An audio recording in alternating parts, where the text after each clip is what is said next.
Friday night, Sydney Airport, two brothers, 16 and 17 years old, arrived to take a flight to an undisclosed location in the Middle East, but they're believed to be signing up for a jihadist movement over there. What are we going to do with two young boys there? But even more importantly, how do parents find out whether or not their kids are vulnerable to being signed up? In a situation like this, of course, we have to have faith in our authorities because they're not telling us what the information is they have about these boys, what sort of scrutiny there'll be on them, do they go back to school, all of those questions, and the continuing investigation into them.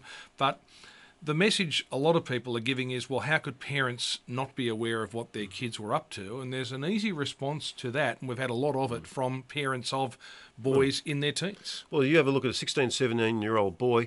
By nature, they tend to be fairly secretive. They have their own world. Try getting in there with a smartphone and finding out what their password is. They have passcodes for just about every platform that they're looking at, and they're looking at so many different social media platforms these days. There's no way to keep track of it.